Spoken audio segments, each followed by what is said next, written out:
What's up, guys? Welcome back to another episode of Horsepower Cartel. Before I get things started, I really want to wish everyone Eid Mubarak. Today we're having a really special episode. In the comment section, a lot of you guys mentioned today's topic, so let's get right to it. Today we're going to be talking about top 10 JDM cars that were imported back in the 90s and early 2000s under 20 lakhs. Yeah, I made a nice list, and I do want to mention I've only mentioned cars that were imported in lots. Like, there's at least more than 20 of them or 25 of them, so you guys can actually go out and look for these cars. There's a lot of cars out there, there's only a few of them, like 5 or 6, which I didn't want to mention because obviously I don't want to give you guys a hard time going around searching for these cars. Yeah, I was able to narrow it down to 10 cars, and yeah, let's get started, man. All right, first car we got on the list. It's not really a sports car, but it's a great project car. I used to actually own one. I ended up doing a turbo kit, a big turbo, and big brake kit and some wheels and coilovers, basically making a big build out of it. It's the EG Civic / Ferio / EK. Okay, now the EG is a different shape. Came out in the early 90s, where the EK was towards the end of the 90s in its production. Both cars you can find anywhere between 2 to 6 lakhs. Now, unfortunately, no Type Rs were brought over to India, but you can find some of them with Type R engines already swapped in them because there's a lot of car enthusiasts out there. And I remember mine in particular, I bought it with B16 Type R motor, which was all stroked out to 1.9, then went ahead and put a turbo kit on it, and it was pretty quick,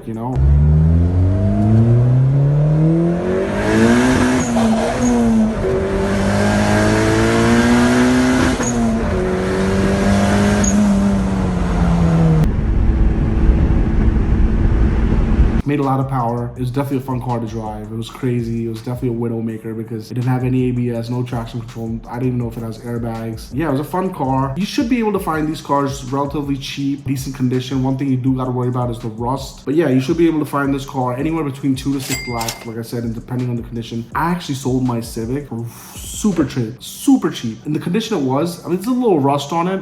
Cosmetically, it wasn't the best looking car, but it moved out. The turbo kit was perfect. I just needed a slight tune. Other than that, the car was perfect. I sold it for around 3 lakhs. Honestly, back then I wasn't getting any buyers. I know now if I had that car and I went to sell it, I would easily fetch anywhere between 5 to 6 lakhs because I had about 8 lakhs into the car, not even including the car itself. So yeah, I took a big loss on it. So if you find a deal like that, a lot of these cars going for a good deal, Now obviously if you look for a car that's already done up, it might be, higher up in a 10 lakh range. But then again, you're gonna save yourself the time and effort and energy building a car together. And I know a lot of people will be like, oh, it's, you bought the car, it's not built, not bought, whatever, blah, blah. Who cares? Nowadays, you get a good running car, just go for it. Especially these Civics are pretty reliable. Parts are very cheap. It's easy to work on. Even a local mechanic can work on these cars, besides the tuning part. But installation and everything, it's easy car. I've actually seen one of these Civics when I had my Civic, running car, automatic, for about 50,000 rupees. I was gonna actually use it as a parts car, but unfortunately, the person I was buying the car from had a death in the family or something happened, and I wasn't able to keep in touch with the owner. Yeah, obviously I called back like months later and the car was gone. So yeah, anyways, let's move on. All right, next car we have on the list it's a little expensive. It's still under 20 lakhs. I actually happened to drive one of them recently, and it's an amazing car if you find a clean example. Great cruisers, very reliable, really friendly to the Indian roads, especially roads in Mumbai as well. Great engines, and I'm talking about the 350Z. You can find these as cheap as anywhere between 14 to 20 lakhs, depending on the condition and the registration and kilometers. These cars have great tuning potentials. They sound amazing with an exhaust. They come stock with the 3.5 V6. According to the gentleman's agreement, they say it has about 276 horsepower, but it's slightly more than that. If you get a later year in the 350Z models, you get a model that's called the HR, which is the high revving. You get a little more horsepower. I think it boosts it up to about 302 or 300 horsepower or something, or 290, I'm not sure. That's definitely the car you want to get, the 350Z HR. That's the best one. Yeah, you should be able to find these under 20 lakhs. There's a few of them in the market right now for sale. They're all good cars. If you have a Z car and if you're looking to get one, don't worry. Parts are available. Everything's available these days. Z1 Motorsports is a great website. I use it for getting parts for my Nissan 300ZX. So, and the parts are not that expensive neither. So yeah, 350Z, good car, loads of tuning potential, and it looks cool. It's a timeless design. You can't go wrong with it. It's not a supercar. It's probably not gonna break any necks, but that exhaust note, especially if you get it in the manual, it's a fun car to drive. All right, next car we have on the list is the Mitsubishi FTO. A lot of these were imported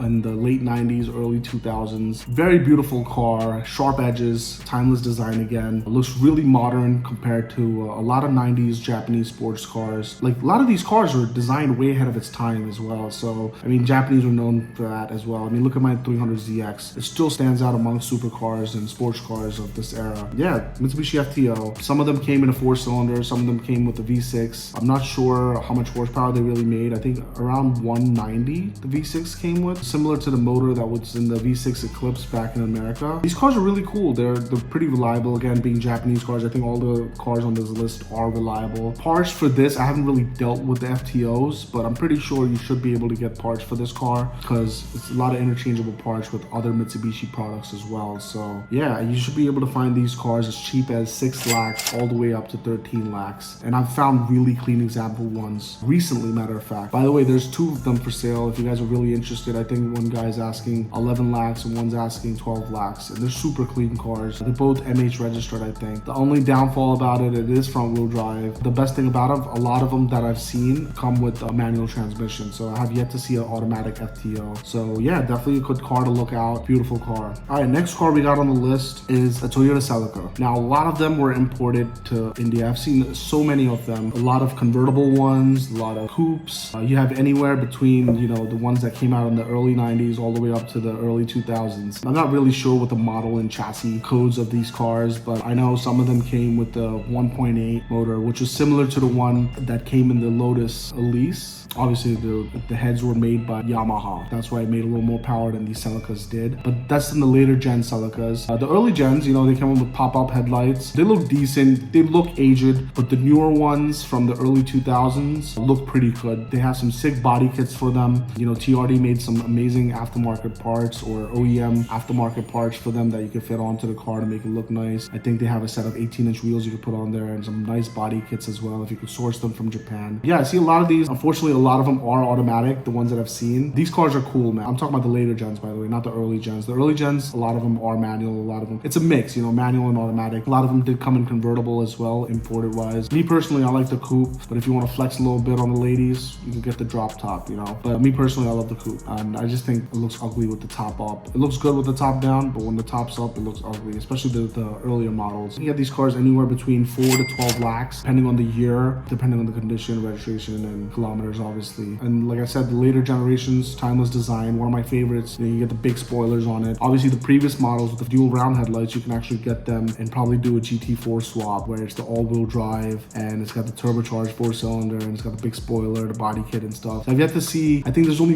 one Toyota Celica GT4 in India. I'm not sure. If anyone can locate that car, please DM me because I have a few friends looking for that car, including me. I would love to own one if it's in a good price. I don't mind it. Yeah, they're good cars and they'll take care of you because it's the Toyota. I mean, nothing can go wrong with them. So, all right, the next car we got on the list is actually my personal favorite. I'm very, very close to actually getting one. And probably after the lockdown's over, I'm probably going to pick one up. I'm really looking forward to it because it was one of those cars I saw growing up and my dad used to see it and my dad unfortunately wasn't able to get this car when I was young. So I'd love to get it and just take him for a ride in it, you know, and obviously take him out in it and stuff. It's just one of those childhood dreams I had. It is the Toyota Serra. A lot of them were imported in India. I remember as a kid going to the local petrol pump and I would see one. I think the petrol pump owner owned one. Yeah, it was cool. The doors opened up. Believe it or not, the McLaren F1 was actually inspired. The gull-wing doors on the McLaren F1 or the butterfly doors, whatever you want to call it, actually inspired from the Toyota Serra. Look it up. Doug Demore did a review on the Toyota Serra. He actually mentioned it as well. Go check it out, man. It's a great car. Pretty reliable. Small, crappy 4-cylinder engine. You know, it's not going to win any races, but, you know, it comes in automatic or a manual. I'm going to opt for the automatic because I'm just going to cruise and it's going to be a nice cruiser. But yeah, the doors do go up. It is a 4-seater by default, but I doubt anyone could sit in the back. It's been a long time since I've seen one in person or yet alone even drive one or sit in one. I'm really looking forward to it. Definitely belongs on this list. And these cars are going up in prices. They're going through the roof. There's some cars you might find that are not in that best condition. Obviously, you know, the struts that are holding the doors up tend to go bad and they start sagging, and when you open it, it starts, you know, slowly closing on you, or sometimes you'll have to hold it up, put a stick in there or something while you're working on the car, whatever. Anyways, yeah, those are the things to look for. Sometimes the glass is broken, so people replace it with acrylic. These windows are I mean, the whole car is made out of windows. You could say it's fully glass. You got the doors, you got the glass on the doors, you got the windshield, the rear windshield. It's just a glass house on wheels, basically, you can say. But it's a cool car. These are going up in value, like I said. The cheapest good condition one I found was around $6,000 6 to 7 lakhs. And I've seen one as expensive as 12 lakhs. Get them while they're cheap, and they're gonna go up in prices, and it's definitely gonna be something iconic. Definitely a timeless design. When it first came out, literally everyone thought it was something from the future. Stay tuned, I'm gonna get one soon, hopefully, you know, pray I do. And pray this lockdown gets over soon, man, because I'm just waiting to get this car. I've already found the one I want, just gotta go and pick it up and pay the money. The next car on the list is not really an import, but it is technically JDM, and I must mention it because a lot of people do ask me about these cars. It's actually a Mitsubishi Lancer Evolution conversion from the regular Lancers that we have. Now, the only thing imported on these obviously is a part. Now, the process on these cars to get, you know, an Evo made here is you take a regular Lancer. Basically, I'm going to tell you what Car and Shaw told me from KS Motorsports. He's one of the kings and one of the OGs who has actually done it. He's done at least, I think, 15 to 20 of these, which is a lot. And you can find these cars for sale as well. So anyways, the process is basically you take an Indian Lancer, you don't buy a Lancer, you buy an Evo in either Japan or Thailand, whether it's Evo 4, 5, or 6. Obviously, with the newer models, the Evo 6 and the 5s are a little more expensive than the 4s. Yeah, basically buy a whole car over there. They cut it up, bring the pieces over, and then slowly start putting everything in. A lot of the suspension components obviously don't fit in a regular Lancer, but the engine, the drive shaft, everything, they do a custom job to make everything work. I'm actually going to do a vlog on it hopefully soon after this lockdown ends and actually get the man Car and Shaw to explain to us what all goes into an Indian Lancer to make it an Evo. Anyways, you can find a decent one as cheap as 8 lakhs. I've seen one as expensive as much as 18 lakhs. Now, the reason why they cost so much, because nowadays if you try to do build like that, it will easily cost you in the north side of 25 lakhs. Because the duty has gone up, the cars obviously back in Thailand and Japan and wherever it's coming from, their prices are going up as well, because a lot of these JDM cars, the prices are going up. If you're in the market for looking at Evo and it's a Lancer convert to an Evo, don't worry, some of these are built very well. You can obviously hit up Car and Shaw, and if you're from the Mumbai area, you can send your cars to him and he's gonna rectify any problems you have. There's actually one for sale, my buddy has one. He's actually quoting 18 lakhs for it, but it's completely done up. The car I think ran low 13s or high 12s in the quarter mile at the last Valley Run. Beautiful car, it's an Evo 4, definitely deserve to be on this list. The next car we have on the list is not really a car, I want to say it's an engine technically, because a lot of people don't keep this car, they just go for the motor. It's the 2JZ. I mean, this motor was brought over in a lot of cars obviously, and you can find these cars for very cheap. Like there's Lexus GS's, there's Toyota Aristos, which came with this motor, whether it's naturally aspirated or twin turbo. They also came in a car called the Toyota Crown. Now, unfortunately, the Toyota Crown, there's a lot of early gens that came to India. They have the 1JZ, which is still good enough. Some of them are 2JZ, but in the Toyota Crown, they came naturally aspirated. I don't think a lot of them were imported with the twin turbo motor. You can go for the Lexus GS or the Toyota Aristo. Actually, a lot of them came with the twin turbo motor. Some of them are NA, so you can swap the motor out. The stock NA motor makes about 230 horsepower to the crank, and obviously the 2JZ DTT makes 320. Yeah, I mean, you can always go ahead and turbocharge the NA motor. Obviously, these come in automatic, so you either have to source a manual transmission from Japan or Thailand or whatever, or you can use the automatic trans. Now, the GS, like I said, you can find it anywhere between 3 to 7 lakhs. Running cars, good condition, decent condition, and the Toyota Crowns anywhere between 2 to 4 lakhs. Amazing cars, even more amazing engines. Next on the list, we have another Toyota product. It's actually the Toyota MR2. Now, you can find a lot of these in the market. There's a lot of Gen 1s, a lot of Gen 2s. There's a lot of Gen 3s, I think it's called the MRS,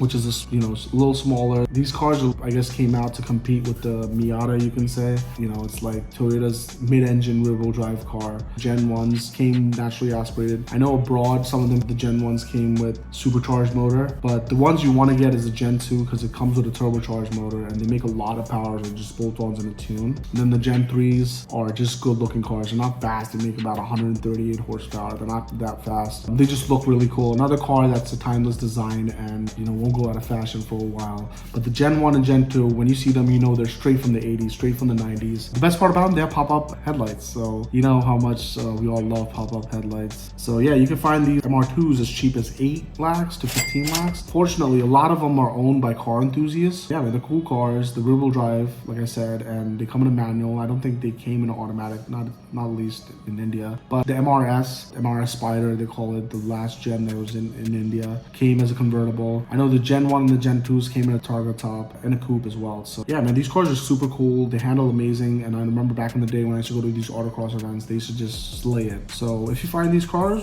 pick it up, man. An amazing amazing car, handles good, and looks even better. All right, next car we got on the list is another rear-wheel drive, inline-4 convertible roadster, you can say. It's the Mazda Miata. Now, a lot of these, again, it has pop-up headlights. Another amazing car from the 90s. Handles amazing. Go-kart on steroids, you can say. A lot of these cars were imported in the late 90s, early 2000s. You just know that this car is from the 90s because of the pop-up headlights and all that. Just the way it looks, you know. And a lot of people are going to say, oh, this car is for women and everything. Back home, I know we always used to make fun of my friend who had one, and we used to call him, you know, a gay hairdresser, which is cool. More power to you. A lot of people took offense to that, you know, who own Miatas. So, but you don't have to worry about it here in India because this car is nice. It's a flex, okay? Don't get me wrong. It's a nice car, handles good. You can find very clean examples of them till this day. They come with the 1.6, I guess, and the newer ones come with the 1.8. I'm not sure, but they are naturally aspirated. They're all mated to a 5-speed manual transmission. Best part about it is rear-wheel drive. You do, you know, coilovers and some wheels, and this car can handle its ass off, and it'll give a lot of modern cars a run for its money on the twisties. And yeah, Mazda Miata, MX-5, whatever they want to call it. Yeah, great cars. And I remember driving these cars back home in America. Unfortunately, I never got a chance to drive one in India. Amazing car, handles amazing. You know, they're pretty reliable as well. You don't have much to worry about. And the parts for this are actually relatively cheap and easy to import as well. Yeah, definitely a good car. You can find them as cheap as 8 lakhs to 13 lakhs. I found one for 8 lakhs for sale. Unfortunately, got sold. And now there's a few for sale a little north of 10 lakhs just because they're in amazing condition and low kilometers. Yeah, clean papers, clean titles. Don't have to worry about anything. All right, last car we have on the list is actually not really a performance car. You could probably take the motor out and swap it in something, but I wouldn't do it. I think it's a really dope car and I would love to own one in the future. It's actually a Lexus LS 430 or LS 460. I missed out on one. I found my friend just messaged me saying, oh, you wanted one? I just sold one a couple of months ago for X amount of price, and I'm telling you, it was way less than 20 lakhs. And it was a 2008, done only like 50,000 kilometers, and it was super clean. It was an LS 460 as well. Long wheelbase, leather seats, reclining seats in the back, big V8, and these V8s sound amazing.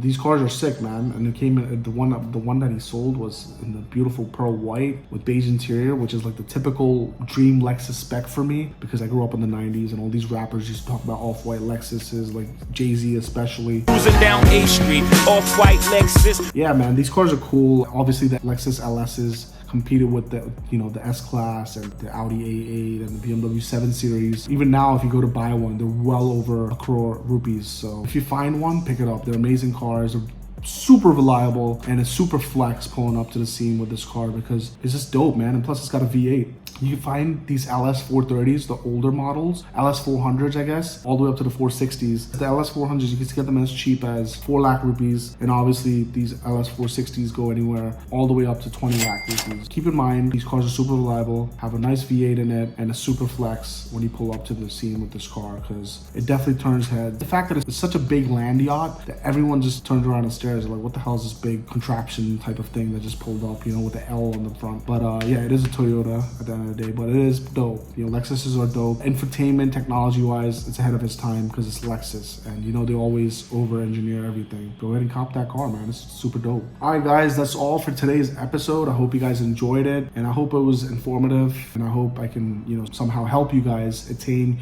your dream project bills or dream project cars, JDM cars that you always wanted to get as a kid. You know, that's what I'm doing, you know, passing on the knowledge, passing on the torch to the next generation. I'm not that old, by the way. I'm just saying, because a lot of kids, you know, I mean, you guys are probably what, 20, 18, 19, 20 years old, and you're looking to get into the scene. Daddy, mommy giving you a little money. You want to go buy a car, and the first thing your parents are gonna be like, you know, I'm not letting you spend whatever, like, I don't know, 5 lakhs on a Toyota Celica or 6 lakhs on a Toyota Celica. Tell them it's a Toyota, it's reliable, it's a car you always wanted, blah, blah. Anyways, so yeah, I'm just passing on the torch, you guys, passing on the knowledge. A lot of people probably might be hating me for making a video like this. They're like, oh, you're devaluing my car. You said this car is overpriced now, so if I try to buy something, it's not going to be worth that much. I'm just keeping it 100 with you guys, all right? There's no reason for me to lie or inflate these prices or devalue these prices, you know? So I just want everyone to be happy. I just want to put out the content for you guys. So if anyone's pissed off, Anyways, yeah, man, I hope you guys enjoyed the episode. If you have any suggestions, if you thought I missed out on any cars, keep in mind first, there has to be at least 10 to 15 of them or at least 20 of them for me to bring it up in this episode, because I don't want to talk about cars that's only like a handful of them, you know? Just keep that in mind before you comment below like, hey man, you forgot about this car. Or yeah, I hope you guys enjoyed that. Eid Mubarak once again, and I hope everyone's staying safe. Make sure you like and subscribe to this channel,